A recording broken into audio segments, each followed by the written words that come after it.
Welcome to the Quick Stop F1 podcast. My name is Nyasha and you could have been anywhere in the world, but you're here with us. We appreciate that. It is the hottest podcast I've ever recorded. If you're watching me on YouTube, my face is melting right now. This is some Wizard of Oz shit. I'm sorry, but this is the dedication. I'm literally wiping it. This is the dedication that we're doing for you. We're recording on the hottest day ever recorded in England. So, man, thank you guys for rocking us. Thanks for listening. If you're watching, make sure you're leaving a like and a subscribe. And if you're listening on Apple Podcasts, Spotify, make sure you leave us a review. It all helps. We're all growing. Thank you for the subscribers. We've hit 2,000 subscribers on YouTube now. So that is truly incredible. But today, I have got a very special guest. Now, this guy doesn't even know it. We actually met about 5 years ago. We shared a Nando's at a creatives dinner, and I've followed him ever since. And he's been doing some mad stuff, and he's got some really cool stuff to tell us that I think you guys would want to hear as well. I think it'll be a really cool conversation. Welcome to the podcast, Mabdulle. Yeah, well, thank you for having me, man. It's been a very long time. Also, I completely forgot about that dinner, by the way, until you mentioned it. Yeah. Look, it wasn't. You know when you like... Because I remembered exactly what you talked about. Mom, you said like Nando's dinner that he did ages ago. Yeah. So our friend Dan of Urban Panda fame, he basically just invited Bear of us to Nando's near Christmas time, and we just had like a lovely meal all together. So it was nice meeting you then. And I guess because I don't think I guess when I met you, I would definitely say you were a photographer, but I guess now you've developed into a bit more than that. Would it be fair to say that? Definitely. A lot more things have happened since then. A lot more paths have been crossed. Yeah. I think you went from photography to directing, and then having a creative agency and doing creative directions for brands and people, to now Formula One, which is crazy.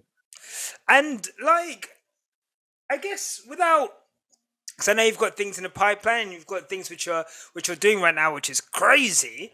But like, how have you always been interested in F1, or was it like an opportunity that kind of came to you, and you were like, wow, yeah, obviously it's something I've got to take. Yeah, I'm not gonna lie, I was not an F1 fan before. Like, guys, please don't kill me. Like, hands up, but now I'm a diehard fan. Like, I'm actually a diehard petrol head, if that's the way to say it. But no, I knew of F1, but I wasn't really into it. And once this opportunity came about, I was like, yeah, I definitely want to go ahead and enter this world. And it's been amazing ever since. Like, it's crazy because we meet so many people online who say that they've recently just got into the sport, whether that's because of Drive to Survive, or whether that's because of Lewis Hamilton, or that's because of any reason really, but it's one of those sports that once you get into it, you really do get like sucked in. Honestly, it really does get you. So how long would you say now you've been kind of working? Was it this season it started, or was it this season? So I started this season March in Bahrain.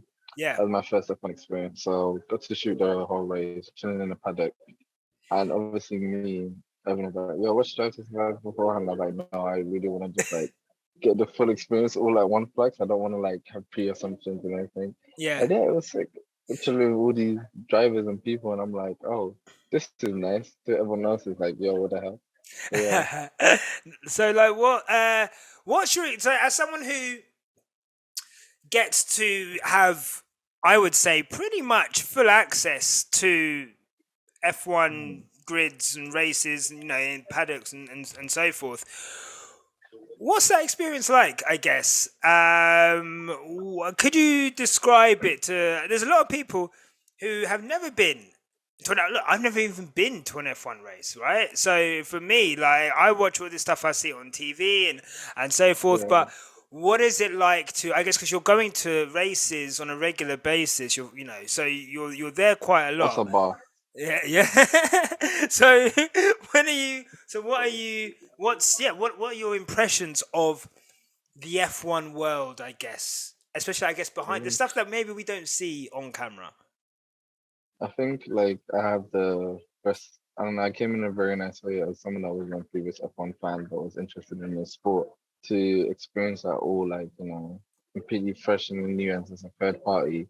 The experience is insane. Like I think everyone says this, you never forget your first race, and I definitely won't. But the whole experience from just being in the paddock to the energy to the crowds, just hearing the cars zooming constantly, like that itself is one experience. But being actually with the teams in the garages, in the motorhomes, with the drivers, with all the personnel home, that itself is a whole different experience. Yeah. Like I just see drivers walking past me, I'll be like, "Hey, what's up?" And I'm like, "Hi." I'm like this, wow. Man, you've got more composure than I have. I would be fanboying so hard walking up and down. I go, I not don't even just know. like drivers. I've never seen so many like grown men turn into little girls once they see their favorite driver. Like it's crazy.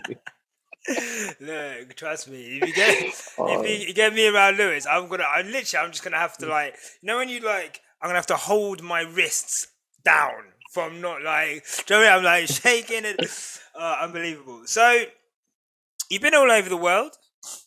What was your favorite race so far, and why? um, Miami, Okay. So was Miami that's all that it Melbourne. was? Oh, Melbourne. Okay.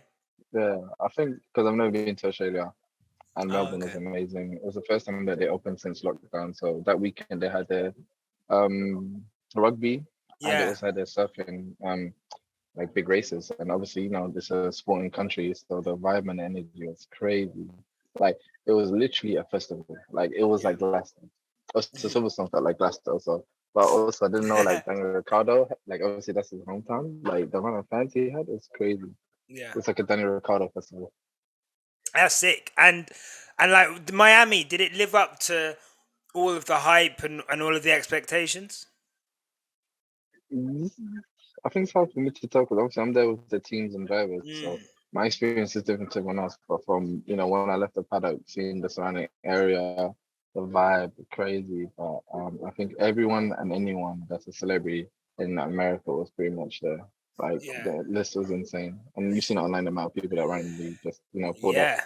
Like they don't care about these clothes, but hey, They no, it was jokes. I loved in Martin Brundle's grid walk, like he was interviewing Khaled, like DJ Khaled, and D Wade and Gabriel Union kind of walk past him, and they do they didn't want us to be in Miami. God did, but Martin Brundle has no clue. Like he's got two who superstars just these walking, people are. yeah, walking past him, but they've I got no think clue who he is either as I well. So think it's, that's the it's thing with the growth of F1 and with it becoming such a popular sport.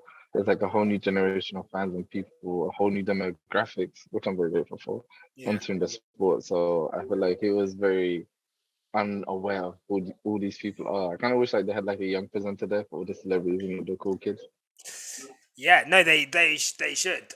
Look, we always kind of said like, I feel like Tandy'd be perfect for that. Someone of that ilk, just to be able to bridge that gap, right? And it's fine for Martin to not know people. I wouldn't expect Martin Brundle to have consummate knowledge of American celebrities, or from pop culture. He's a maybe late 50s, 60-year-old man from King's Lynn who's worked in F1 his whole life. Like, that's no slight Yeah, on Martin. Like, and the producers that are in his ear telling him the the wrong people and making him go up to the wrong people. Like, that's so it's not even just mine, it's the whole team that I think are still adapting to this new era, I guess, let's say. Um, yeah, definitely. so look, I as black content creators, right? We feel it, right? So we're online and we kind of see ourselves as being in definitely the minority of all of the content creators online in terms of what we look like, the content we kind of put out, the voice that we have. Um, as a black creative working within the heart and soul of F1, the race and the paddock, I guess there are efforts to increase diversity, but do you feel, I guess, the place that F1 is right now with regards to diversity? I feel like me being a black man, black creative in the sport and having this opportunity and this access, it's my duty to make it a better place to bring more people through. Like recently, we did a project where we brought through like young F1 kids to Silverstone, young black, and hopefully ethnic fame and all sorts to F1 to get them to have that experience. But yeah, definitely like as you know, there's not that many black people out there, but I feel like that's our superpower to be like, making some difference and letting people know that we're here and that we're here to stay. And also being able to show these little kids that like, yeah, we're here and so can you. So you actually just then mentioned a really cool video, which I think literally dropped this weekend, maybe yesterday. Yesterday, yeah. Which was Lewis Hamilton taking 3 kids of color to Silverstone who have ambitions to be racing drivers. So I'm going to be honest. Until we started this call, I had no clue that you were involved in that.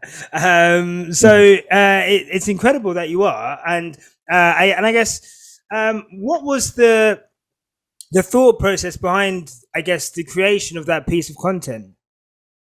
I think it was just, we're in this power and space that we can make a difference, and this is what we want to do. So let's just do it. Like, It doesn't cost a lot to do it. It's just something that, like, to us, we just saw as like, yo, there's these young kids that are young racers. If we're able to give them the opportunity to come experience a British Grand Prix at Silverstone, the home country that they're from, then that can motivate them and give them so much inspiration, but also potentially open the doors to more younger black ethnic and kids coming to Formula One. Because definitely the first, and hopefully not the last, and hopefully trying to grow this into a much bigger thing. Because you know how back in school you used to get like tickets or free trips to certain things and stuff? Like, yeah, F1 is not a cheap sport. Like, these young kids can't afford. Like, I'm like, bro, I don't think I can. I mean, definitely not the way you're doing it. I'm not gonna lie. 100%. No, tickets are not cheap. Because people be telling me these ticket. Yeah, I'll be hearing these ticket prices. I'm like, excuse me. Like, wow, shocking. But it does make sense. Like, it is justifiable, especially with the way the sport is. But if we're able to give a few free tickets to young kids, that it can help inspire them and motivate them, especially if this is what they want to become, then I think that's the best thing for these little kids or these little races. Yeah, man, I think that's incredible, and like it was really heartwarming to see. When I was a kid, and like I said, I've still never been, so I still kind of dream of going to F1 races. Of course, I'm going to go to an F1 race at some point, but like when I was younger, things just feel really. I think without representation, things can really feel out of reach, and things can really feel like you are.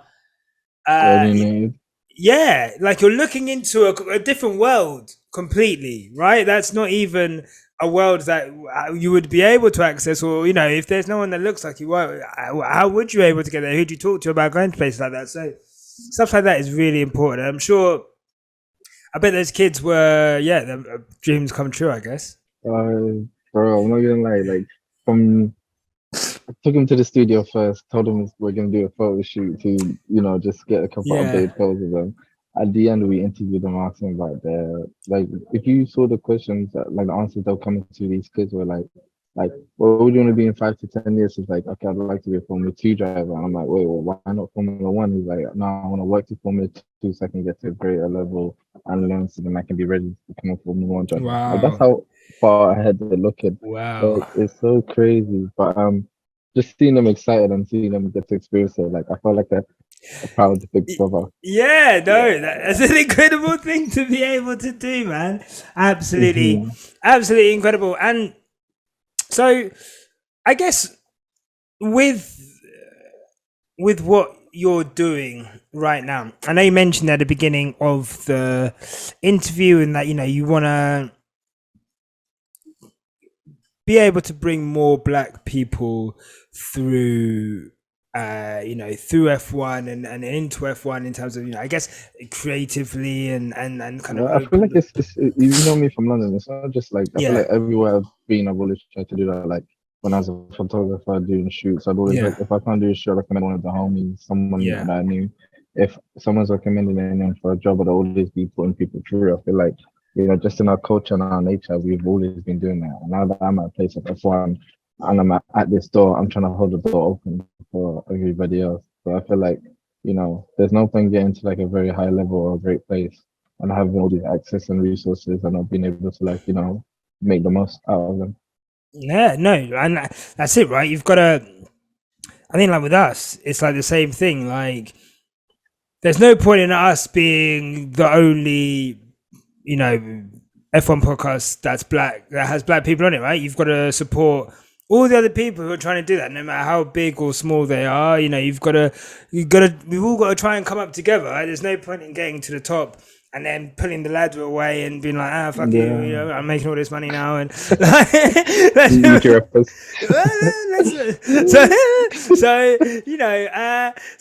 just think, it's a really cool. It's a really cool thing to think about. I guess for you personally, what would be your dream? Do you have any dream projects or dream things that you would like to do within F1? Or so there might be a lot of background noise going on. That's okay. In terms of dream projects, I feel like I've worked with all my like dream brands and people and projects. I feel like now what gives me joy is doing stuff that have a lot more meaning, working on projects over a long-term basis. Maybe the thing with the kids, that's the stuff, something that's really long term. But honestly, I feel like I'm back to square one. I'm enjoying like just creating, especially in this new F1 space. I feel like I've learned so much from all these other industries, and I have so much more I can apply into this. Like I really want to eventually like shake up this whole space and be present and be disrespectfully loud. Look, you've come to the right place to be disrespectfully loud. I'll tell you that for sure. I actually meant to ask you. There was a lot of celebrities on the grid. A lot of celebrities, and we kind of touched on it earlier. Is there anyone that you've met that you've really like enjoyed their company, or who you were really surprised that they were into F1, or there's a giant list. Michelle Obama. Wait, stop. Serena Williams, will.i.am, DJ Khaled, Pharrell, Michael Jordan, Tom Brady, David Beckham. But I even saw Lawrence from Insecure. I love how he's like, Michelle Obama, Serena Williams, David Beckham. I even saw Lawrence Insecure. Yeah, from Insecure. I was like, yo, I'm a fan. I watch your show. Yeah, no, it was nice, but it was cool because I feel like being in that space. Like, I feel like one thing I've learned over time is with celebrities and all these people, it's all about like time and place is important. They're human beings just like me and you. But when it's in that space, they're all more chilled out, reserved. Like, it's not like fans that are coming up to them. So you can actually genuinely have like a very good conversation. Like I had a very good conversation with Alexis Ohanian, who's the founder of Reddit. Because I love Reddit. I'm a Reddit kid. So, getting to talk to him was like, I was like, hey, by the way, like, I love Reddit. Thank you very much. He was like, oh, sweet. And then we just started talking. Nice. It was lovely. No, he seems like a real cool guy, man. Seems like a really cool guy. So you're getting around quite a lot. So the travel element of everything, does that get you down? Any funny experiences kind of traveling around? I feel like I've been used to traveling back in tour days and stuff. So like it's finally nice to be back in our roles. F1 travel is demanding. It's crazy. Like literally, I'm in Amsterdam now. Straight to Marseille and straight to Hungary, which is crazy. But I think it's crazy. I didn't know this. In F1 they have chartered flights. So like obviously there's so many people that are going to F1 countries. They'll just book one plane and have all of the teams and engineers and everyone inside there. And it's crazy because in football you'd expect people to be like, "What do you think of shit?" Yeah. So Red Bull. No, I'm joking. You have to keep it there. But when they say like, "What did you think of shit?" Tottenham. What do you think of Tottenham? I thought it'd be like that, but all the engineers, everyone's good friends. Everyone like work together, go together. Like it's like a really good, positive environment. Yeah. I thought the teams would be beefing each other, but they're actually not. Like they're all blessed. It's crazy. Yeah, and it's like obviously we have all the stuff that happens between fans online, and some of it's good, some of it's bad, and obviously there's the stuff that we see on TV, the Red Bull Mercedes kind of stuff, Toto and Christian stuff from last year especially. But Martin Brundle always describes it as it's like a traveling circus, really. And it is a very tight knit family, from the teams to the media to the other staff who kind of travel race to race. And it's like they spend March to December. Well, yeah, they spend like March to December. You'd be surprised, like together. Everyone knows each other, everyone's good friends, all family. Like, we're traveling to 22 different countries around the world with these people. Like, you're probably gonna be like, "Hi, what's up?" Like, yeah, everyone's good friends, which I like it. Like, everyone's a very in terms of like the engineers and teams, there is a very like positive, good like environment. Everyone is very friendly to one another. It is like a tight, close-knit family. So, if you had like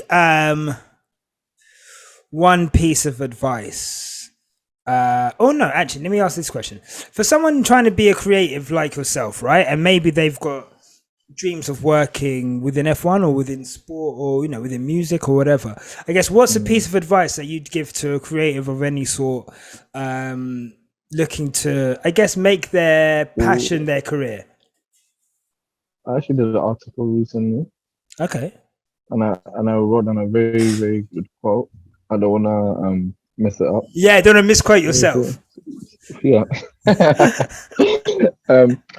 So you're a human being capable of achieving anything. You have all the access and resources that you need to achieve that. The internet is free, and the only person that'll stop you is yourself. So stop overthinking and just do it. Don't be afraid of failure, because the more you fail, the quicker you learn. And you got this. You do. And like, that's a really good quote, because, bro, the amount of times I've messed up is crazy. Like, do you know what I mean? It's crazy. People are like, Mo, you've made it. Like, but people don't realize I've taken way more L's than I've taken W's, and I'm taking some very, very, very flat L's. Yeah, it's crazy. And the thing is, the L's will make you better. And you know what? Sometimes, you'll put something out, you're like, yeah, this is gonna bang, and it does not. But sometimes you'll just stick something out like, do you know what I mean? Like, absolutely hard. Like, do you know what? The effort I put into this, and then you'll put something out, you'll just fling it out and be like, oh, have that. That shit will just explode. So you never. I think it's just like growing from it. Like, like, I feel like the more L's you take, it's like character building. Like, your main character in a TV series, stuff, and then that makes them the person they are today. I feel like taking L's and losses and failures is a part of life. It helps you grow. It helps you learn how not to do those things quicker. And I feel like the more L's you take, the bigger the W's. Because think about it, if you're taking so many L's in life, like, God's gonna come to you with a big W. Like, that'll make it worth everything at some point. Yeah, no. Yes. Like, I can't even compliment that enough, because it's so true. Like, even let's say with Quick Stop, right? Like, there's so many things that there's like videos that we've done that haven't done well, or especially like when you're starting on something, you might see small numbers and stuff. Like, it's not about, don't do things for the numbers. Like, do you know what I mean? Do things because for the love of doing something, and then the numbers will follow. Like, long-term growth. Like, are you here to just like? I feel like everything you do, you have to have like a long time or a long period of like thinking of doing it. Like realistically, if you start anything in life, it's going to take at least a minimum 2 years before that shit even like pops off or blows off. So like, at the start, you shouldn't be thinking about numbers or anything. You should just be thinking about like your growth, learning how to do things improving all the time. But it's daunting though. Like, it's daunting when they're trying, and I'm there like, yo, I'll wake up one day like, I'm just shit, I'm sick. Next day, I'm dead. Because you know what? You'll see someone else doing what you want to do, and some people are doing it to a high quality. So you look at someone else, you're like, hey, that's the level. I want to do something like that. Or I want to get to that level. And and I think you said a really good thing there, like learning. You've got to find joy in learning. I found joy in, if I didn't find joy in like editing, and really getting into Premiere and like trying to become a better video editor, then our little videos wouldn't be as good as well received as they are, and that wouldn't, then our growth would have been probably slower, because that's a big factor in our growth. Like it's the videos we put out and stuff like that. So but that's because I sat down and I put out videos. They weren't great, but I just kept learning, and the more you learn, the more you do it. You learn by doing, and so just I think it becomes easier. I feel like at some point, like failing just becomes normal and numb, like to the point where it's kind of it's like not even failing. It doesn't feel like it doesn't feel like an L. It just feels like it's not a W yet. Yeah, it's not an L. It's just it wasn't an L. It just wasn't a W yet. The W is coming, bro. Yeah, it's coming. We're letting it marinate. I love it, bro. Yeah. Well, like whilst we're here, thoughts on the F1 season. So for your first F1 season, well, thoughts on it so far? What is I guess like predictions, I guess. Like you sit with you halfway through the season now. Do you have any like bold predictions for the rest of the season? I think one thing I've learned of being in F1, seeing everything from testing to qualifying to the final races, and from like if you compare all the qualifying times to the actual race results, I think one thing I've learned from F1 is always have faith, never give up, because anything can happen. I don't know, I've seen drivers like go from P15 and then get top 5 like out of nowhere. Like that's, you know how hard that is. Or even like I just think like one thing I've learned is anything can happen at this point. You can have your predictions, but as we've seen from the sport, it's so unpredictable, and everyone has their moment to shine and win. So honestly, I say I don't know, because I'm enjoying this movie. I want to see what happens in the next episode of Formula One. But it's interesting to see. But I do feel like as the season gets further and further, like a lot of more, like it's getting more and more interesting now. I started the season a little bit, and I was like, no, look, you just never know, do you? That's the thing. You never know. We can all make predictions. We can all look at the technical specs and upgrades and all of that stuff. But bro, you are a living life right now. It was their offer to me. It would be rude not to. You just can't. You can't make predictions on what's going to happen, because someone could be out in the lead and then an engine goes bust, or someone could someone could crash out, or the team could mess up a pit stop, or the strategy's wrong. Like you just don't, it's such a team game. It's not just there's too many factors that play a part in it. So one factor can easily affect other things. But overall, like my F1 experience is beautiful. I love the sport. I'm here to. I'm a fan for life now. My little kids, I feel sorry for them. It's Sunday. We're watching this race. We're like, yo, that's the one. But I never had that. Like I just picked it up on my own as a kid, watching TV, and I've watched it probably until this year, like last year. That's so crazy. Like I think the craziest thing was I never realized how many of our like friends and people were actual F1 fans. Like I started working for F1, and then as I'm posting things about races and drivers and so on, I'm seeing like everyone talking to me about these things. I was like, it's crazy. Like it's mad. But I think I took a break for the Montreal Grand Prix, and I went out with like Carl Freezy, some of the YouTube guys, and they're big F1 fans. And we went to this like F1 bar in London, just watch the F1 game, and it was such a vibe. Like such a vibe. I need to go there still. You need to. Like it's crazy. I feel like I found like a whole new friendship group, or not. Like I just realized which friends were F1 fans, because like you're your football friends. You're the one of 2 NBA guys. F1. It's nice. No, it's cool, man. Look, I never realized how many black people actually do like F1. Like I was, you kind of obviously look at the sport. And that's what the mad thing is. When you look at the sport and you just assume that no black people like F1. But then when you go online, and you like it's just like it's crazy the amount of black people and black women as well, and it's like And like just like black ethnic and being like there's a big like strong like target demographic. I love the sport. Like even like obviously F1 is black sport, but there are like a few black people who I see at the paddock, which is great and it's nice. I only see that black person kind of like Joey, you give the black nod. Huh? We out here too. Yeah. No, but I think it's nice that there's like a bigger demographic. Like even at some of the races, I see the amount of different people from different cultures that actually just come to watch the races, and it's like, yo, this is really nice. Yeah, no, it's gorgeous. Well, look, bro, this has been a lovely interview. What I wanted to ask you quickly before we go was, out of all the races, like quick fire round. So don't think about the answer. Just give me your just quick answers. The race you're looking forward to going to the most? Japan. Brazil. Favorite driver who's not Lewis Hamilton? George. Nice. Yeah, good. Best food in which country that you've been to? Australia. Ooh. Also, by the way, we have every team has like chefs on tour. Don't yeah. Oh, so you're you've been okay. Cool. Nice. So I've been eating good. Yeah. Love that. But so go on.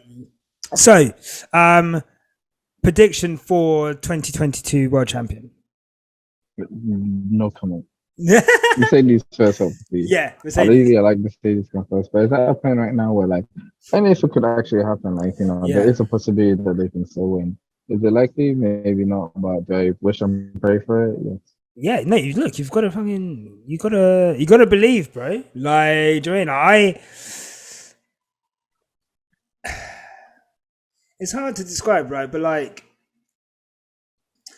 when I look at how teams have had bad seasons before, right? When you look at some of the places like Ferrari have been when they were bad, and you look at the places Red Bull were when they were bad and struggling, right? And if you look at where Mercedes were at the start of the season, and then look at them now, that progress is incredible. Like to take the car from where it was to 4 podiums out of the last 4 races, and 3 in a row for Lewis. Like that's incredible. And obviously, they had to capitalize on some misfortune from other people, but they're there to pick it up, and they're there with a car that they know will last the whole race. Other teams don't have a clue whether the car's gonna last for the whole race or not. You've got to be in it to win it, they say. So I believe that Mercedes will definitely make a very strong comeback. I think they will, because I have faith in it. Like for us, we're not having to spend money on more engines and fixing cars because they're in a million different pieces and every week and all of that. They can concentrate on development, and I've got faith. And they're just like, sometimes you got to back your team, innit? Like you got to just back your team and be like, my team are gonna come through. Make a terrible reference, but like I'm an Arsenal fan. We're not doing that. I'm an Arsenal fan too. I'll still there, man. No, bro. You gotta trust the process, man. Like, do you know what I mean? We don't know what the process is, but just trust it. Oh man, Arsenal. We'll talk off camera, but I think we're gonna. Hey, this season we're doing bits. That's another episode. Yeah, that's another episode, bro. That's another episode. One more question I really wanted to ask you was this.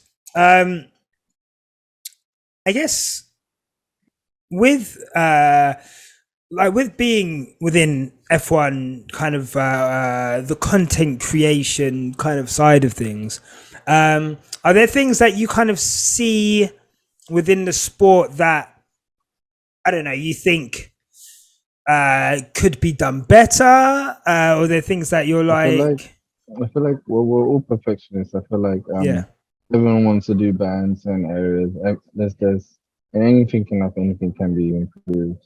I feel like for me personally, is trying to do more interesting projects with the youth of people of culture from different demographics of F1 since the doors of F1 have been open to like a whole different demographic.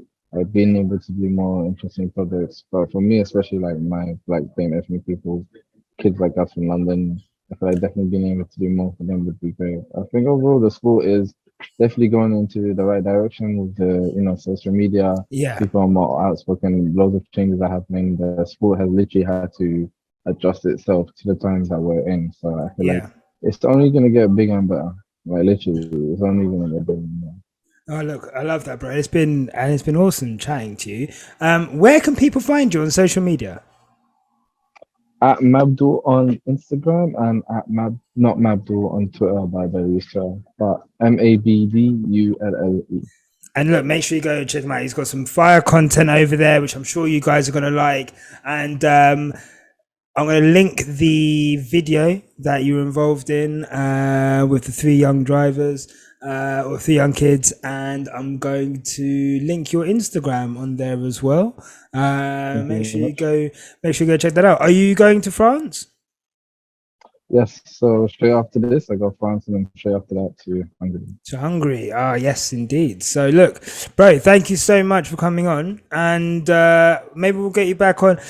We'll get you back on at the end of the season, and then I Yeah, can good night. Don't find you worry. find Um, you your favorite we'll see each race. other very soon. Yeah, I'm Yeah, sure.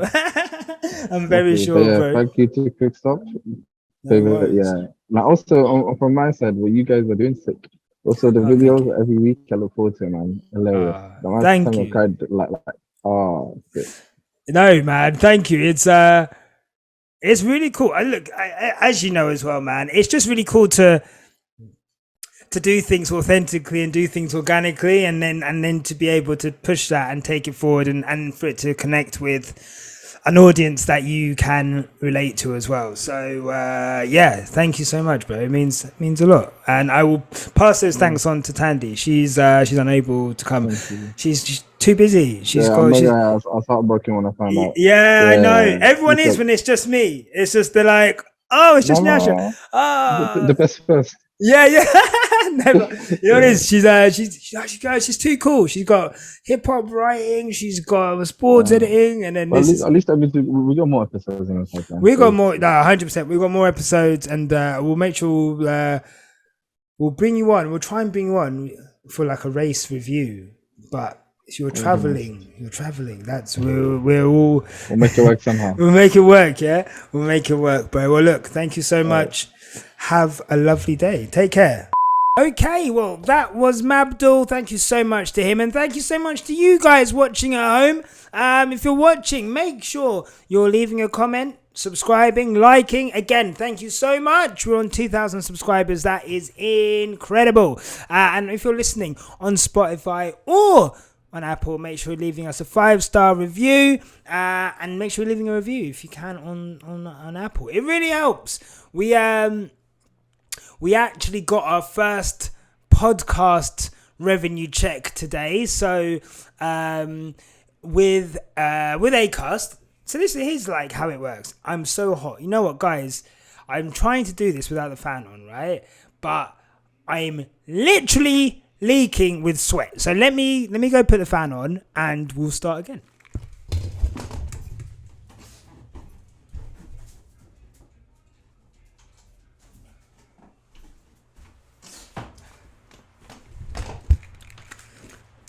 Like, it is the hottest day of the year. Like, when, you know what? So here's the dream, right? Here's the dream. One day, we're going to make enough money that I can install air conditioning in my office. Like, because this is a madness.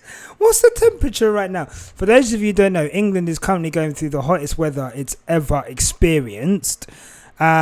It's 20 to 10, and it's 29 degrees Celsius. Now, a lot of you will be like, that's standard procedure. That's not warm. These houses are built to keep in heat because it's always cold here. So, you open the window, you've got warm air blowing through. You close it, you've got double glazing that's just keeping all the heat in. I've got a fan on, and the fan is kind of circulating warm air. But anyway, if you have a podcast, they will do payouts when you reach like a certain amount. So even with YouTube, you have to make like a certain amount of money, like $50, $60, before they actually give you your money. So it doesn't matter how long you make content for, or how many videos you have, or how long you've been on the partnership program. You have to earn a certain amount of money before they give you the podcast. Now, before they give you the money from the podcast. So I would say, if you're starting a podcast, you will, let's say for us, right? We get around, I think 5,500 downloads per month, right? Around that, around 5,500 downloads per month, which is awesome, right? That's incredible. That's across all the podcasts that we put out, old and new. Incredible. Sometimes you look at it and people have gone back to like the first podcast episode, which I think is really cool. But so across all of those, an advert will play. Now, even on our old ones we play, I've not put any adverts on like super old podcasts. They're only on all podcasts from like March, I think, this season's podcasts. So the adverts that you'll hear at the beginning and in the middle and at the end, if you get there, we get paid like, I want to say like between $3 and $5 per 1,000 listens or downloads, and they'll put different adverts on podcasts depending on what you listen to. So if you're someone who listens to a lot of, let's say, sports podcasts, right, what you might hear is the Now TV advert for like Premier League or something. But if you listen to a lot of food podcasts, you might hear a food related advert. Like, you know how it works. So different adverts have different money that you get from it, right? So some are worth more than others, but you can't really control what advert goes where and which adverts you pick up, right? So at $3 to $5 per 1,000 PCM per 1,000 whatever, I can't remember what PCM stands for, that's really bad, we get money. So today we crossed the threshold for the podcast revenue for the first time, and we got $69. $69, which is really cool. So we're on the way to me having aircon, but we can't do that without you guys, right? We can't do it without you guys sharing, supporting, but also the stuff like reviews, like the fact since we started pushing for you guys to leave reviews and all of that, the podcast listens have kind of steadily grown up and up. So each episode, I would say, now gets around 1,000 listens. After a week, each episode has like 1,000 downloads, which is awesome, right? I remember when we started, and the first YouTube video we put out, and I remember that got like 100 views, and I was like, wow! And the first episode of the podcast got around like 200 listens. Or downloads, and I was like, wow, this is incredible. And now we're on 1,000 per episode, which is incredible. So thank you. And that's, I guess, yeah, if anyone's looking to start a podcast, the money's not in the advertising, I'll tell you that for free. Work on your YouTube money's a lot better, and you can make money a lot easier, I think, on YouTube advertising than podcast advertising. I think it's easier to go on YouTube as well, but it depends on what you do. What do you mean? But anyway, there's some free, unsolicited advice on how to make money in podcasting. Let's go to Ask Nyasha. So this is the Ask Nyasha section of the pod where you guys send me in questions and I will answer. And the first question is from, let's have a look. Let's go to LO, who is at LO the OG. Yes, you are an OG. I love that. Which you've put a few races on, a few questions on here. Here we go. I hope you guys are taking care of yourselves during the heat wave. Yeah, thank you. I'm not. I'm in a hot room recording into a microphone. Like, this is not self-care at all. Are you attending any races this year? Interesting question. No plans to, I think, at the moment. So, with... okay, this is my point of view on it, right? if I wasn't doing a podcast, I would have gone to about 2 or 3 races this year, I reckon. Purely because I love F1. I've never been to an F1 race before. And I would want to go and experience that, right? And especially now I'm part of a whole community. I would love to go and be a part of that in real life, right? And to meet people and to enjoy races and to experience F1 in the flesh, because obviously it's going to be a lot different to experiencing it on screen. But I guess the plan was this year that, because if we go to an F1 race, right, if we go to an F1 race, I would demand that we make content. It would be work, basically. I wouldn't be going just to go and chill and watch a race. I would be literally making content the whole time. So if I'm going for work, then I would want to pay for it with work, rather than pay to go to an F1 race, but then spend the whole time in front of a camera, behind a camera, in front of a computer, making content. And you might say, well, Nash, wouldn't you want to go and just enjoy it as like an enjoyable event, as a holiday, as you will? But there's so many things that I want to do at an F1 race, and there's so many concepts that I want to do, and there's so many things that if I went with Tandy, I would be dragging her along to do, and probably ruining her F1 experience. So if we're going to go, then I want it to be self-funded through the pod, and I want us to be able to go with an idea of, okay, this is what we're going to do, this is the type of shit we're going to make, and then from there, I would feel like that would be worth it. Now, if anyone wants to pay us to attend an F1 race or to offer complimentary tickets, then of course I would go. And that's a different conversation. But at the moment, there's no plans for anything like that. And to be honest, we're saving for South Africa, which I think ties into Adelina _Daniela, who is, her username is the same as her @ Very easy to read out. Hi, Adelina. Apart from the obvious choices, Silverstone, Interlagos, Kyalami, which GP would you like to go to? This year I'm going to my first ever GP at Monza. Can't wait. I'm going to absolutely ignore your question and just say Kyalami. We want to go to Kyalami, right? And we want to do things in Kyalami. And again, that's going to be work in a different way, because we want to do meetups out there. We want to do some kind of fan event out there, whether that's like a nightclub experience, or whether that's like a daytime experience, whether it's 2 separate events. But we want to do that, right? And we have ambitions to do that. And I know there's things that I want to do personally out there. So, but to do that, I would rather pay out my own pocket and kind of invest in that. And so I can guarantee go there, even though I reckon we'll be able to get some kind of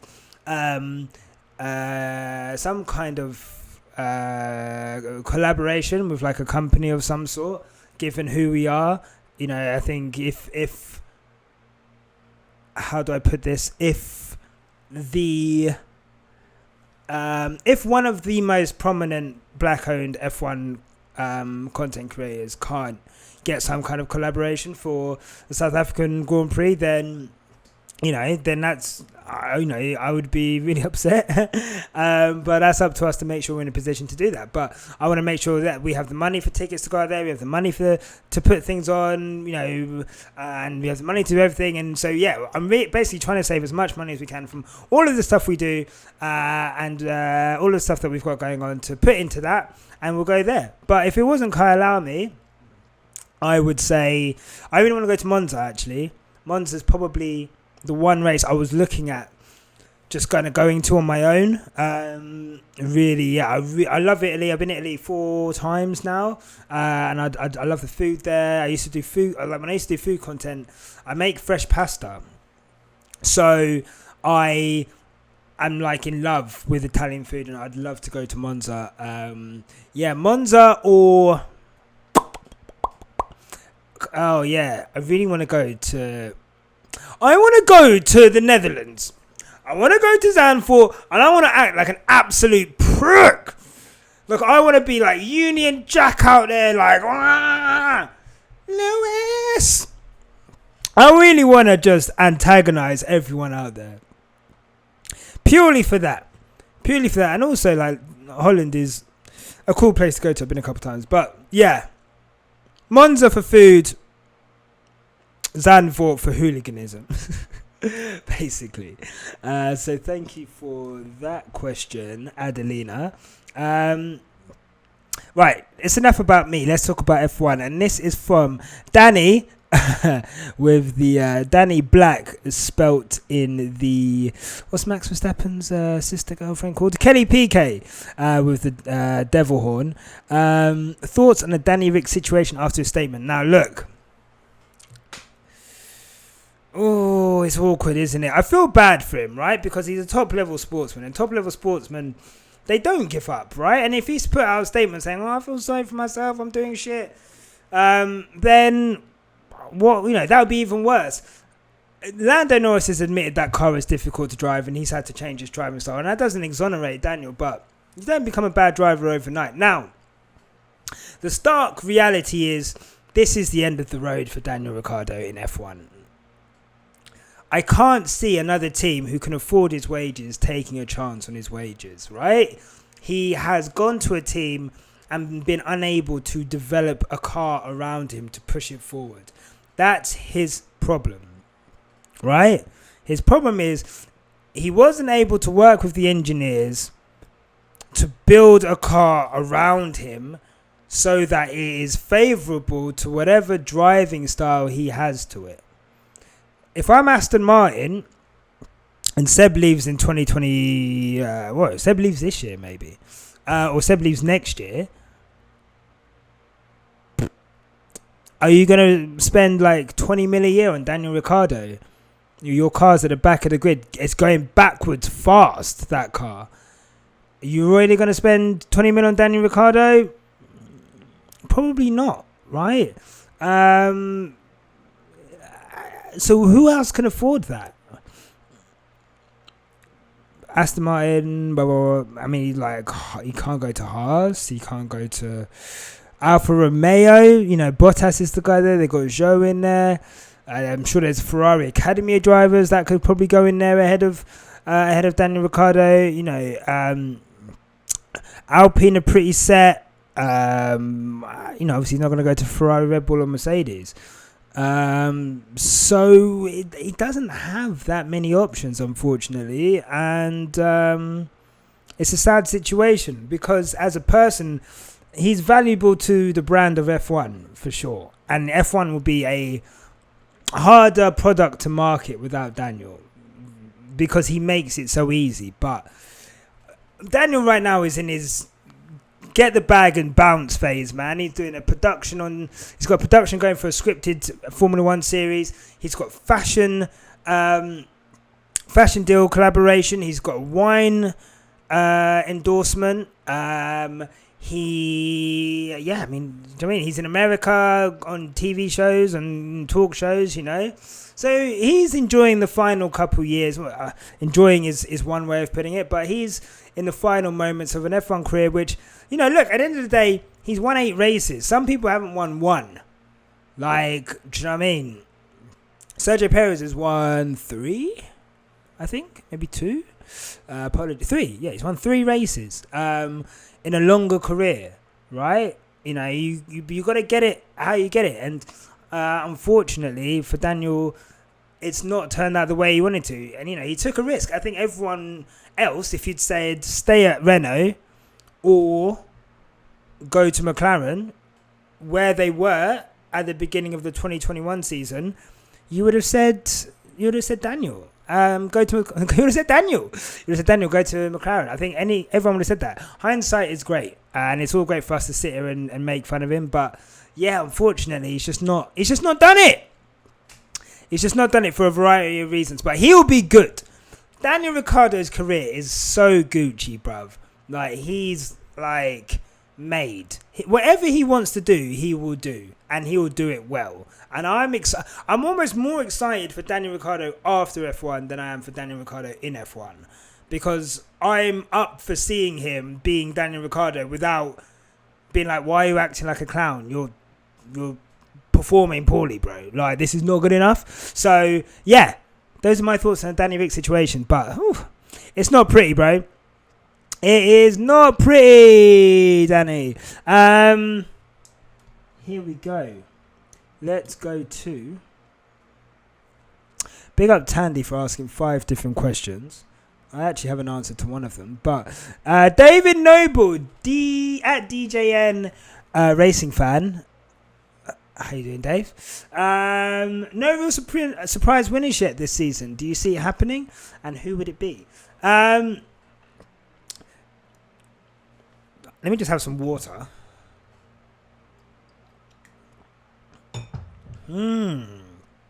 Surprise winner. I mean, look, a surprise winner is hard to predict, right? Because, you know, it is a surprise winner.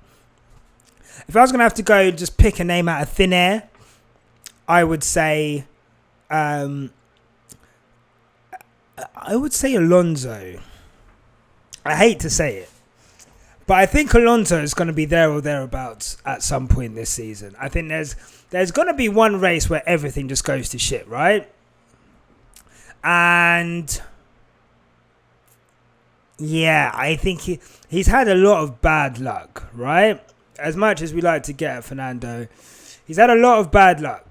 And bad luck, which would have seen him finish in front of Ocon for a variety of reasons. And it's not happened, right? And that's not on Ocon. He's doing a great job. But I feel like Alonso,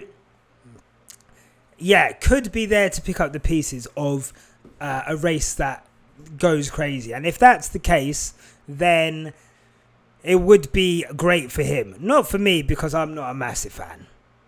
I'm not a massive fan, bruv. I'm not going to lie. And that's fine. That's fine. I don't mean ill health on him or anything. I just don't want him to ever do it. This bad luck that is happening to Fernando Alonso right now, keep it coming. Keep it coming. That's fine. That's fine. But if I was going to predict a winner, I think he's due some luck. And I think that luck could come in a horrible, horrible way for me. For Alonso fans, they're going to love it. If Alonso wins as well, we have to get Aldous back on the show as well. So that will help soothe it to hear his smooth, buttery voice and his little Gordon Ramsay-like face. But, yeah. What I will say is I do think I reckon Mick Schumacher's going to get a podium this season. I said it, bro. I think he's going to get a podium. Again, not because he's going to have a race where he's the third best driver, but I do think he's coming into his own a little bit. And I do think that Haas is good enough to, again, pick up pieces the same way Gasly did, the same way Ocon did, the same way Vettel did last season as well, to pick up results where maybe there could be some. The problem is, whereas last season, or even the season before, right, there's only really 2 teams who were vying for the wins. So if it messed up, if you have a Hungary situation, if you have a Baku situation, if you have a situation like in Monza, you know, with Gasly or Ricciardo, another team can sneak up and take the win because only 4 cars are in contention. But this season, there's 6 cars in contention for a podium. And when you have a situation like that, you need 6 cars, essentially, to not do well. And, do you know what I mean? It's a tough one still. So, I don't know. But we'll see, man. We'll see. We will see, David. We'll see. Here we go. Kuna at Kuna 1997. Or Kuna, I think maybe. I don't like. You know what? What I hate is that I will pronounce things like an English person, right? And I really hate that. But I hope I've said your name correctly. Could Merck's new pace and Ferrari's incompetency get us to P2 in the Constructor Championship? I think it can. Yeah. I think a small part of me holds out hope that we'll be able to win the Constructors title. the driver's title is a tough one because Lewis is Lewis is the better driver and in better form right now. But they're never going to give him number one status to go for the title, I guess, until George is completely out of it. So I feel like those two could potentially take points off each other. And then, closing that gap in the driver's title is really hard. But in the constructors, we've got a very reliable car. Christian said he'd rather fix a fast car that's unreliable than a slow car that's reliable. I don't know if I agree on that. Because obviously if you look at the situation Ferrari and you look at the situation Mercedes are in, we could get second in constructors, which is worth the money and and so forth. And that's because we're reliable and we're able to gather points every weekend, whereas Ferrari are not. And that's a big, big issue for them. And it's going to be a big issue in the Drivers' Championship as well, because having two cars, as they noticed in Austria before Carlos's car went kaput, having two cars in a strategy race is against one is advantageous. And if they're if Red Bull are constantly 2 against 1 against their cars, then that could be bad for them. We all know, they did get the strategy right in Austria, but can they do it again and again and again and again and again and again? That's the problem with Ferrari, bruv. They're not consistent enough. This season they need to be consistent. So we'll see. But I reckon Mercedes could get to P2, but they need more upgrades, and hopefully we'll see what happens. But the Silverstone upgrades definitely seem to have made a big difference, man. Big difference. Oh, it's hot. This is so hot. It is so hot. Apparently they're saying Kyalami in August, which could be okay, because if it was at the beginning of the year or end, I wouldn't be able to survive that. I would not be able to survive that. Right. Here we go. There was a question I wanted to answer. This is from Ellie. Ellie44 at TLHX United. So, a race that you'll never forget. I'm trying to think. What would be a good one to tell here that's not obvious? When I was a kid, how I got into F1 was I used to watch... I used to just watch sports, right? Growing up, my family, we were definitely comfortable, do you know what I mean? But my dad used to send a lot of his money to Zimbabwe to build various things and for family and brothers and sisters and stuff. So my dad, definitely earned a fair amount of money. My mum used to stay at home and look after my sister. So I had to do a lot of I didn't have a lot of toys. I never had consoles. My dad was an IT technician, so we used to have a PC, which is why I like PCs a lot. And maybe I'm a bit of a nerd, but my mum used to see me just sit and watch sports all the time, right? She always used to get me little treats to eat when I used to watch sports. And the way I got into F1 was there was a they used to show on BBC. There used to be a show called Grandstand, and it was basically they would just show mad next to sports, right? And within Grandstand, you might watch the skiing or bowls or whatever. And sometimes, obviously on the BBC coverage, there would be F1. And I used to just love sport. I used to love playing sport. So that would be how I would spend my Saturdays and Sundays, right? Just watching sport on TV. And I still do now. It's crazy. I don't really watch TV shows or that. But I like films because I can just watch it one and done. And I think I like that about sports. Series, I have commitment issues. Okay? I have commitment issues in a lot of areas of my life. Okay, it has affected areas of my life negatively. One thing it's affected positively is I can commit to an hour and a half. If you've got an hour and a half for me, done. Movies and sport. And I used to watch F1 from the age of 8. Or 7 or 8. I think 7. and Mum used to buy me strawberries.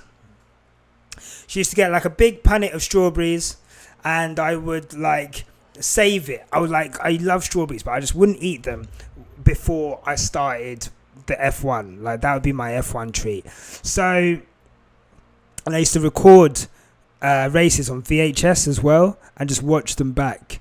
So I used to have recordings of, I remember I used to have a recording of like the Michael Schumacher win in Spain 96. I used to have a recording of I remember I had a recording of Spa 98. I remember I used to watch a lot, and I used to have to label them as well, so I'd like have it in my own handwriting and label them.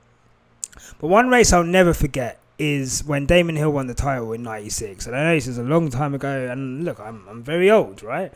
But it was the first race I think that I'd stayed up for or woken up for early, so I'd set an alarm to wake up and watch this race. And, you know, as a 7-year-old or 8-year-old, that's a lot of like independence, right? Like, to be up before everyone else downstairs watching TV. And it used to be on BBC, so it was free to air and whatever. I remember with a really weird combination of a cup of tea and a punnet of strawberries, I sat there and I watched Damon Hill win the title. I think I was a Schumacher fan, so I wasn't like ecstatic about Damon Hill winning the title because I wanted Michael Schumacher to win. But I'll never forget like the feeling of staying up and feeling like such an adult with my strawberries and this cup of tea, watching this race where Damon Hill won the title. It was my first season where I'd watched it start to finish, with all my video recordings. And then I'll never forget Murray Walker's commentary of when Damon Hill crossed the line, and he was like, and I have to stop now because I've got a lump in my throat. And even I started like welling up a little bit. I'll never forget. And I think from that moment, I was like hooked. Like, I was like, this sport is incredible. It's incredible. And for a long time, I was that kid in like watching it on my own, you know. You're just watching on your own, and you grow up, you think like, you know, you talk to people, even when you talk to boys, you're like, you know, what sports you're into? And obviously I love football, I'm a big Arsenal fan, season ticket holder, all of that. But F1 seemed like such an insular thing to watch. You watch it on your own, you don't have any company, you're just there. That's what I'd grown up with since I was 7 years old. And I think that's what the beautiful thing is about starting this platform, right? One, I get to share with Tandy every week and have that conversation. That was a big thing of why we started it, was that we were like, man, you watch these races and you just want to talk to someone about it because there's some madness going on in the sport. And then, but then we have you guys who we share it with as well. And it's really special for us to be able to share. I think to have this community, I think it's an incredible thing. And I'm so grateful for just everyone's company and everyone's interactions. I've learned so much about all kinds of things as well. Like, I've learned so much about F1. I've learned so much about technical side of things. I've learned so much about strategy. I've learned so much about South African meme culture. I've learned so much about like so many things, and it's really cool that we get to go through all of this together. Because if I was watching Abu Dhabi on my own, that would have been horrible, right? And you know, if I just had to internalize that on my own and watch all of the footage around it and news around it on my own, I think it would have made everything a lot worse. But we got through it because we got through it together. So Japan 1996, Damon Hill. That is a race that I'll never forget. Japan is a bit different, you know. Sidney Lewis at Amal_Shura, has Nyasha been celebrating Shellyan's 5th world title? I'm not a massive athletics guy, I'm not going to lie. I'm one of those that just watches at the Olympics. But everyone knows about Shellyan Fraser Price. She is incredible. Just the most elite woman sprinter of all time, probably one of the most elite athletes of all time. Represents Jamaica incredibly well. I loved her performance in the Olympics. And yeah, no, she's incredible. And kind of like with her, people like her, Serena, black women within sports, black legends within sports who don't get, I think, enough recognition. And look, that's on me as well. I just come on and said I don't really watch athletics like that. I don't really watch tennis like that. But there's certain names where when you see them and when you hear them, you have to pay respect to them. And definitely, Shelly Ann, most definitely. Really cool question from palmwine_pappy at m_architect. Do you guys drop a playlist of songs you reference or try to sing on the podcast? We don't, but I'm going to. I'm going to try and remember some of the stuff that we've sung before. But what I'll do is I'll start a playlist which has the song. I'll try and put all the songs that we've used for the fan cams, all the songs that we sing, or that Tandy sings in the podcasts, and yeah, basically, and we'll put them in, and it'll be a playlist that we'll update every week, and and you know what, that's a job for Tandy. I'll make sure Tandy can sort that out because she loves music, and maybe we'll also try and just do a separate one with like songs that we like or that we're listening to, and yeah, I think that's because music's important. It's an important part of us. That was one of the things where like. Sorry, let me have some water. That was one of the things when we started, which wasn't like a conscious thing, but it was a thing where we wanted to make a podcast that was like, that had references to black culture, right?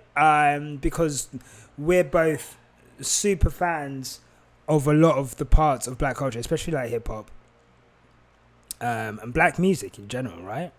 Although argument to be made that a lot of what we call music is black music, anything from rock, house, hip hop, R&B, all of them things that are originated with black people. So let's not count out people who have paved the way for others to be able to create, because they're often black people. But I think it's really cool that the more we've grown, and this is another thing for creators as well, like your original iteration of what you think you are or what you're going to do or what your platform will change over time. So what you are here is not going to be what you are over here. And that's because you develop as a person, you develop as a platform, you develop skills, you change as time goes. Your knowledge base, I guess I'm going to say, grows. Your cultural perspective on things changes. The sport changes, right? Your subject matter might change. So when we started, I went back and watched an old episode the other day. The first episode, like the first 10 minutes, 15 minutes. And man, we are so timid. We're so timid, other than Tandy, who within the first 10 minutes, or like the first 15, 20 minutes, calls Bottas a bum. And it's like, okay, this is what we're on this season. You could see my face like, oh my God, can we actually say that? Because I didn't know. I thought we'd come in and be like a black, let me just be honest, I wanted us to be like a black version of Mr. Apex, I think. I used to watch Mr. Apex. Mr. Apex probably the reason I started a podcast, because I was just like, wow, this is incredible. It's just like informative and it's funny, and it's all independent and they're just themselves, and this is like better than Sky Sports in terms of like detailed analysis, right? And fairly unbiased analysis of things, right? And you're like, okay, that's cool. Imagine if there were some black people doing that. So cool. But one of the things about that was that what they're really good at is they're really professional, right? They're really slick, they're really informed, but they're really, that's like a studio as close to a studio production independently that you can get online, right? As an independent platform. And I think that's incredible. I'm such a big fan of theirs and Spanners and everything they do over there. But then I realised that I am not Spanners. Tandy's not Matt. Our guests, although we have Brad Philpott, pick up Brad, our guests are not their guests. And through that, you kind of see us coming out of our shell, and you see us just kind of starting to be more authentic, right? So even from like episode 1 to 6, there's a change in the type of podcast. And then, you know, you look at the difference between, I guess, look at the Austria episodes compared to how we then reported on Brazil and Saudi Arabia, because the subject matter required that we were as honest and passionate as possible. And that wasn't a conscious decision. It was just like, okay, this is how we need to do. I think I'm going on a bit here, but I can't even remember how we got here. Culture. So we've had more success and we've grown more and we've got more views just by being ourselves. Now, look, we've probably talked ourselves out of some brand deals, right? We've talked ourselves out of, you know, I don't think F1 are going to invite us anywhere. I don't think Sky Sports are going to invite us anywhere. I don't think certain brands would probably want to work with us. But that's fine. That's fine. I'm absolutely happy with that, because when you have a vision for something, you have to stick to it. And you have to stick to your guns, and you have to be genuine to yourself. And that's what will get you success. Being yourself and making wavy stuff, because all of you, every last one of you, are wavy people. And wavy means cool. It means you're on your own wave. No one can copy you. You ride that. And you ride that and you ride that and you ride that till the wheels fall off. And you will find an audience. We did. And I'm so proud of it. So, and that's because we've connected with like the culture, and we've connected with, with the music we use and the language we use and the way that we present our videos and the memes we use and all of that, right? It's because we tap into black culture, and it's not just a black face giving you the same things that maybe you're getting elsewhere. It's a black face giving you a black perspective on a sport which lacks that, which is really important. So to all the creators out there, no matter who you are, just be yourself and you'll get it done. But yeah, there'll be a playlist. Okay, I think this is going to be the second to last question. Molly at Molly FS44. I'll do the second one first, because it's what kind of person are you, sweet or salty? Referring to the food here, but I suppose you can interpret it a number of ways. Molly, hello. When I go to the cinema, I actually still pay for a cinema card. I used to do a cinema monthly thing, right? I used to go every Thursday. Every Thursday was like cinema day. I'd go and watch a film, and it'd be like a bit of escapism. Like I'd walk to the cinema, it's like a 30-minute walk to the cinema, have a nice walk, thoughts to myself. I always buy toffee popcorn from the supermarket. When I was poor, I used to steal it. Don't judge me, but I used to steal it. So, why would I admit that? But now I buy it. And I'd buy toffee popcorn, so sweet, and then I go to the cinema and I get a Fanta Ice Blast, and then I go to the film. But since this year, I made around April, I made a commitment to start doing a podcast every week and making as much content as possible like every week, and it's kind of grown and grown. And I just don't have time for the cinema now, you know. I just don't have time. I basically committed to trying to work as hard on this as possible as I can, and to grow it, and it's really helped, like, you know, because when you have a job full time and then you're trying to work on this stuff, like, it's just hard. And then you spend a day at the cinema, and then it's like, in my mind I'm like, that's 3 hours I could have spent making content. Like, do you know what I mean? And it's a tough one.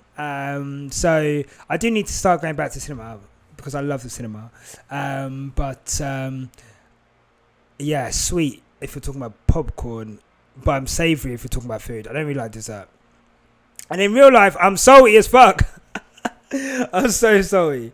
I'm a really sarcastic person. I'm so sarcastic. I'm very dry at points. So I guess that's salty, I'm afraid. Yeah. Although it can be sweet, but I don't think anyone really sees that, to be honest. Other than you guys. But if I was in charge, how would I go about fixing the inconsistency in F1 stewarding and race direction? They've made no succession planning. That's where they are right now. So there's no, how do I put this?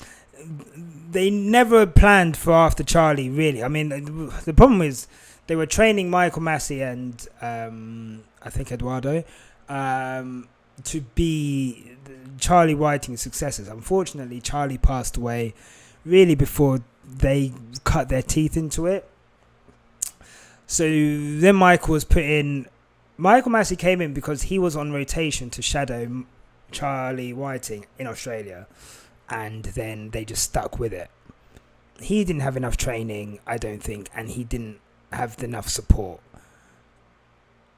The race directors now, there's no consistency. They need the same set of stewards at every race. This idea of having different stewards every race is ridiculous. Like, of course, you'd say in football, no one has the same referee, right? But F1's different because clearly the interpretation of what the rules are can lead to really drastic results. And, you know, we don't have VAR. We don't have appeals, which, you know, you can't appeal. We appealed the result of the race in Abu Dhabi. Nothing happened about it. You know, we need consistency. And I think having the same set of people there, or getting rid of people who are part of decisions which are blatantly wrong. But the FIA will never do that. So really, what the solution is to, much like the police, we need to just reform, bro. Reform these people. Because where we're at now with them, it's not good enough. And I don't think it'll ever be good enough. But yeah. Last question from Queen of all of our hearts. The OG herself. The greatest person to do an F1 podcast with. Tandy. Are you excited for Quickstop Live? I'm so excited. I'm so excited. And nervous. I don't know what to expect. I mean, I know what to expect, right? There's going to be like 60 people watching an F1 race together in this lovely, gorgeous little theatre. So that's going to be awesome. I think a lot of people are going to meet for the first time that they've been talking to online. I think a lot of people are going to experience watching an F1 race with a group of people for the first time. I know that will probably be the case for me. It's definitely going to be the most people that I've watched an F1 race with in one sitting. That's, fact. And then we're going to do a live podcast, man. And, me, Tandy, Tommy, that is a dangerous case in most cases. But, live in London, it's just really special. I never thought we'd get there that early. I'm not going to lie to you. I really didn't think we'd get there that early. But we did. And, I'm really excited. We're going to run the tickets for that will be out, for the live stream will be out this week. I think I'm going to run a competition as well to win tickets to go. That will be on Wednesday.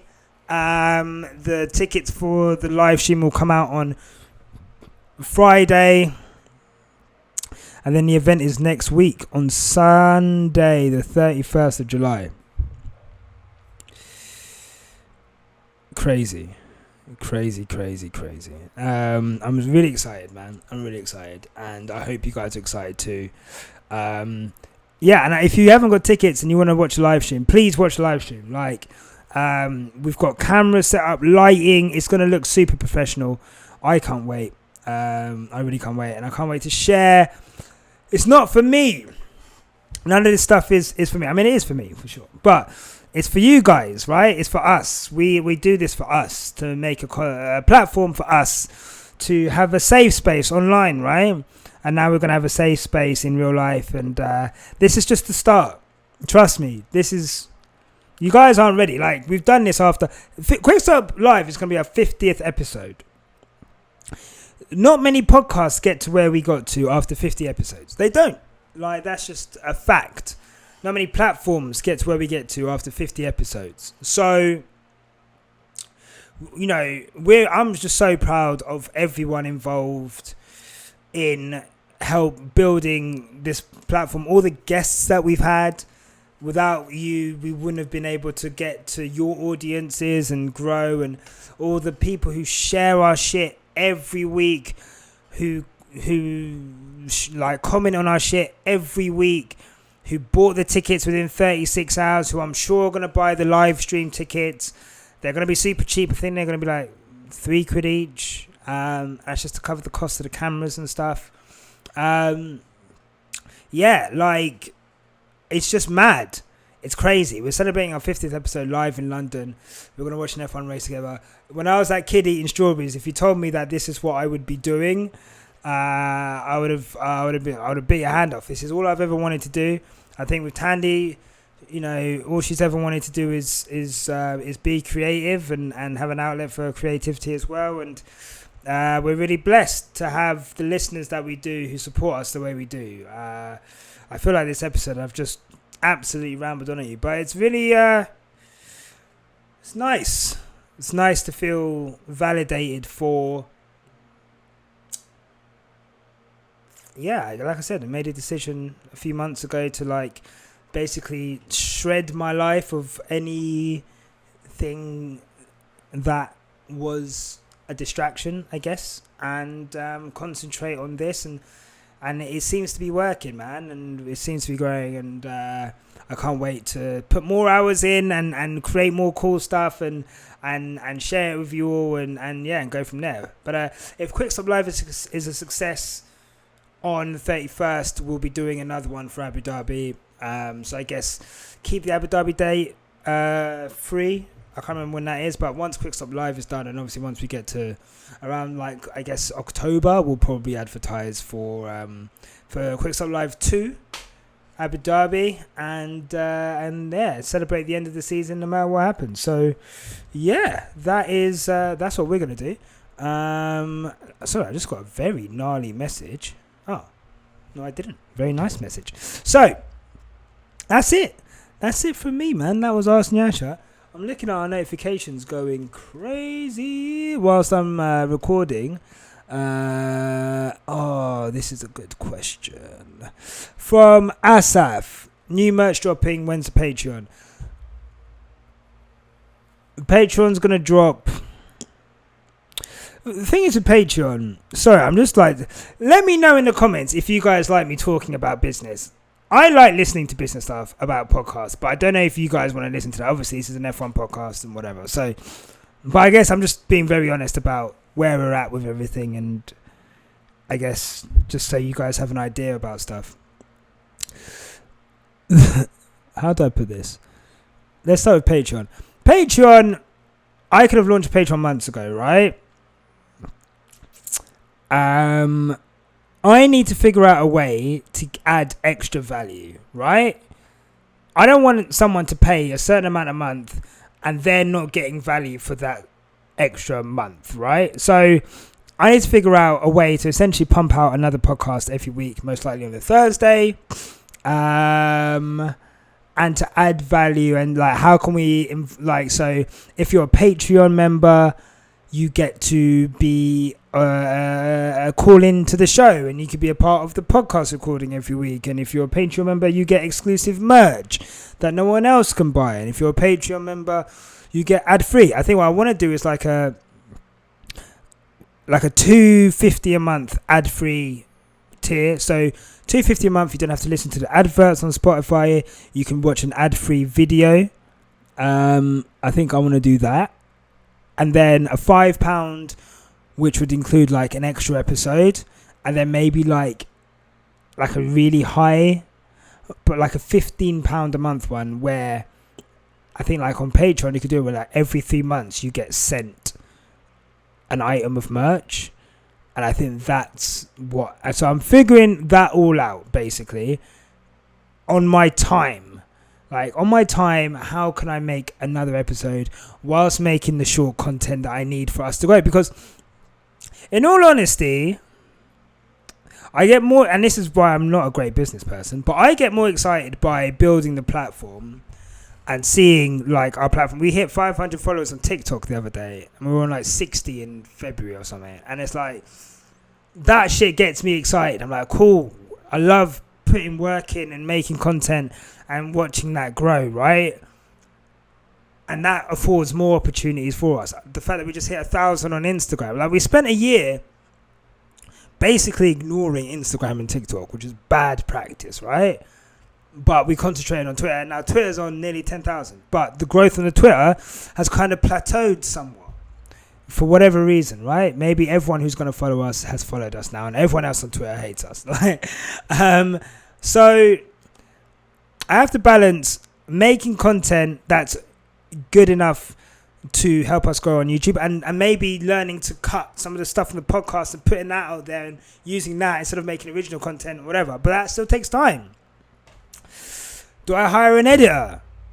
So if we make all this money, making money from whatever, do I just put that into an editor so they can do the short clips? But then with an editor, I need to tell them what to edit. That means I still need to go through the footage. I need to pick out the clips that I want. I need to be like, clip this and put it. That's a lot of work. And then I'm paying someone to essentially put subtitles on. Like, you know, so that's a different thing. So Patreon is coming, I think, after the summer break. Merch is going to be dropping next week, Monday. I think. Next week, Monday. With a new website.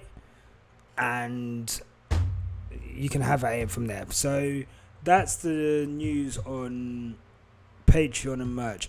Let us know in the comments, right? Or on Twitter. What kind of stuff would you like from a Patreon if you were going to subscribe to a Patreon? And let's work from there. I just want to make sure it's value for money, basically. And I don't want to... I don't want people to pay us money and feel disappointed. People are disappointed with us sometimes, and it's free. So, let alone if they're paying money. And, you know, you got to make sure it's right.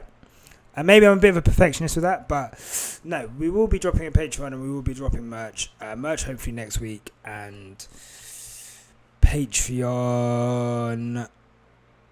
after the summer break. After the summer break. So in time for Spa. Basically, I think Spa will be the first race where you can have at least the ad-free version, and hopefully the rest of the stuff that you can get from Patreon as well. I might actually just launch the ad-free Patreon next week, and then at least people can have the ad-free, and then we can add the other stuff on as I figure it out. But look, I've just spoken by myself for an hour. Oh my God, I can talk. Jesus Christ. I don't know if this episode is going to be a good one or not. I'm not going to lie. Look, the chat with Mabdulle was great. He's awesome. This was a very different Ask Nyasha. Very not personal. Very like quick stop orientated. It's been quite quiet for F1. I think since all the racism and Zandvoort stuff, and you know, we had a little break between Austria. Been a bit quiet. I've quite enjoyed that, I'm not going to lie. And so I think since Massey going, there's not been much super newsworthy stuff. So hopefully this has filled the gap.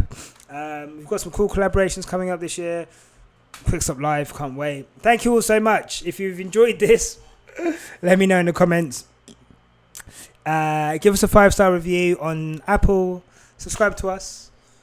All of them things there. It's a road to 3,000 on YouTube. Let's get there.